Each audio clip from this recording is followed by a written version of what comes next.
1월 23일 화요일 생수의 강이 흘러나오리라는 제목으로 요한복음 7장 37에서 52절의 말씀입니다. 사랑의 하나님 감사합니다. 오늘도 말씀 묵상의 시간을 주심에 감사합니다. 이 시간을 통하여서 하나님의 말씀이 들리고 복음이 들리기 원합니다. 구속사의 말씀이 깨달아질 수 있는 은혜를 주시옵소서. 오늘 주시는 이 말씀이 제게 주시는 하나님의 음성으로 들을 수 있도록 성령님 도와주시옵소서. 말씀대로 믿고 살고 누리는 인생이 되게 하시고 이 시간도 우리와 함께하여 주시옵소서. 감사드리옵고 예수님의 거룩하신 이름으로 기도드립니다. 아멘. 본문의 말씀입니다. 명절 끝날 곧 큰 날에 예수께서 서서 외쳐 이르시되 누구든지 목마르거든 내게로 와서 마시라. 나를 믿는 자는 성경의 이름과 같이 그 배에서 생수의 강이 흘러나오리라 하시니 이는 그를 믿는 자들이 받을 성령을 가리켜 말씀하신 것이라. 예수께서 아직 영광을 받지 않으셨으므로 성령이 아직 그들에게 계시지 아니하시더라. 이 말씀을 들을 무리 중에서 어떤 사람은 이 사람이 참으로 그 선지자라 하며 어떤 사람은 그리스도라 하며 어떤 이들은 그리스도가 어찌 갈릴리에서 나오겠느냐. 성경에 이르기를 그리스도는 다윗의 씨로 또 다윗이 살던 마을 베들레헴에서 나오리라 하지 아니하였느냐 하며 예수로 말미암아 무리 중에서 쟁론이 되니 그 중에는 그를 잡고자 하는 자들도 있으나 손을 대는 자가 없었더라. 아랫사람들이 대제사장들과 바리새인들에게로 오니 그들이 묻되 어찌하여 잡아오지 아니하느냐. 아랫사람들이 대답하되 그 사람이 말하는 것처럼 말한 사람은 이때까지 없었나이다 하니 바리새인들이 대답하되 너희도 미혹되었느냐. 당국자들이나 바리새인들 중에 그를 믿는 자가 있느냐. 율법을 알지 못하는 이 무리는 저주를 받은 자로다. 그 중에 한 사람 곧 전에 예수께 왔던 니고데모가 그들에게 말하되 우리 율법은 사람의 말을 듣고 그 행한 것을 알기 전에 심판하느냐. 그들이 대답하여 이르되 너도 갈릴리에서 왔느냐. 찾아보라. 갈릴리에서 선지자가 나지 못하느니라 하였더라. 아멘. 돈말입니다. 37절의 명절 끝날 곧 큰날은 초막절의 끝날입니다. 38절의 그 배는 사람의 심층부 즉 양심이나 또는 전인격을 의미합니다. 38절의 생수의 강은 성령 충만을 의미합니다. 쟁론은 서로 다투어 토론하는 것을 말합니다. 본문 요약입니다. 명절 끝날 예수께서 누구든지 목마르거든 내게로 와서 마시라고 외치십니다. 이 말씀을 들은 무리 중에서 예수님에 대한 쟁론이 일어납니다.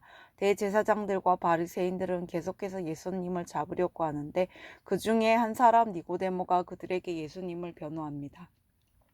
오늘의 중보기도입니다. 직장인들이 척박한 환경의 일터에서도 영혼 구원의 사명을 잘 감당할 수 있도록 성령을 부어주옵소서. 아멘.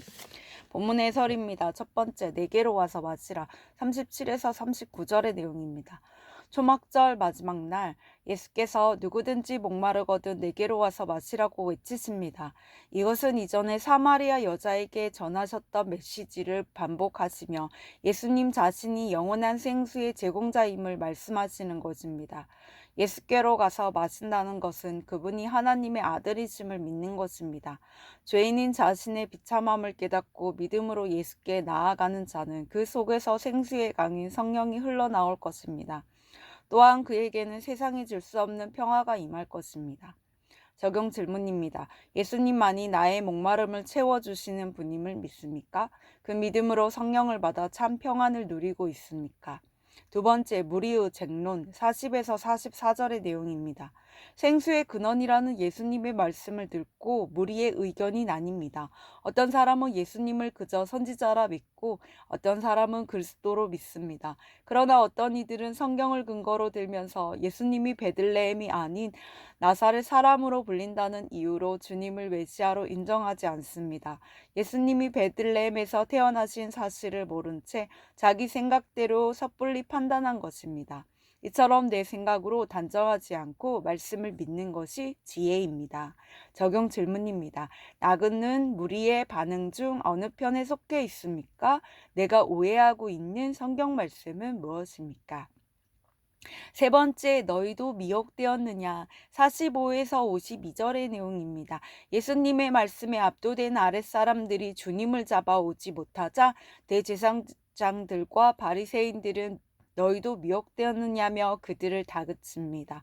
또한 자신들처럼 바리새인이면서도 예수님을 편드는 니고데모에게 너도 갈릴리에서 왔느냐고 하며 무시합니다. 이처럼 당국자들과 바리새인들은 자신들의 믿음만 옳고 다른 이들의 신앙은 틀렸다고 여깁니다. 성도는 바리새인과 같은 교만으로 지체들의 믿음을 함부로 판단하지 않도록 날마다 자신의 신앙을 점검해야 합니다.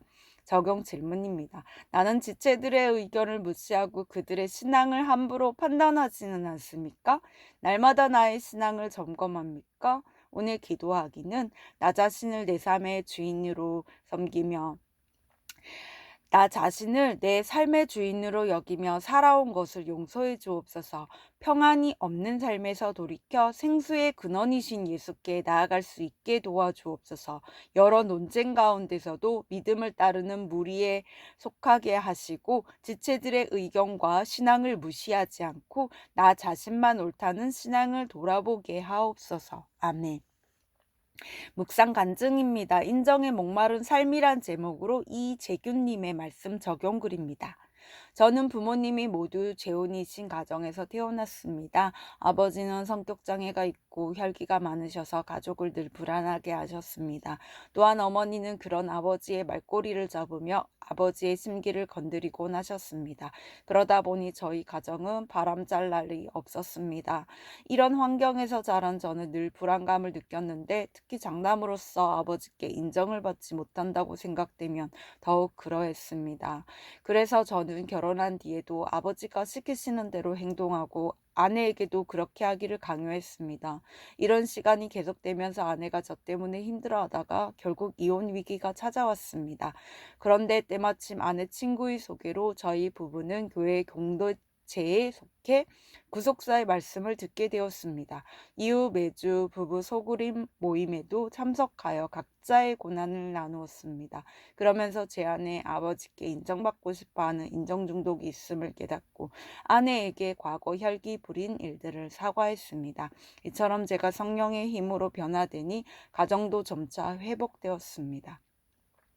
하지만 여전히 되었다 함이 없는 인생이기에 얼마 전 아내에게 또다시 크게 화를 낸 적이 있습니다. 아내가 저를 인정해주지 않고 무시하는 듯한 태도로 대하니 순간 혈기가 올라왔던 것입니다. 그런데 그때 둘째 아들이 저에게 왜 아빠는 엄마한테 화를 내? 나도 아빠한테 똑같이 화낼 거야 라며 소리를 질렀습니다. 저는 놀라서 아들에게 얼른 미안하다고 말했습니다. 이 일을 계기로 저는 아직도 사람에게 인정받고자 하는 마음이 있다는 것을 알게 되었습니다. 이제는 더 이상 사람의 인정에 목말라 하지 않고 예수께로 가서 영원히 목마르지 않는 생수를 마시게 되기를 소망합니다.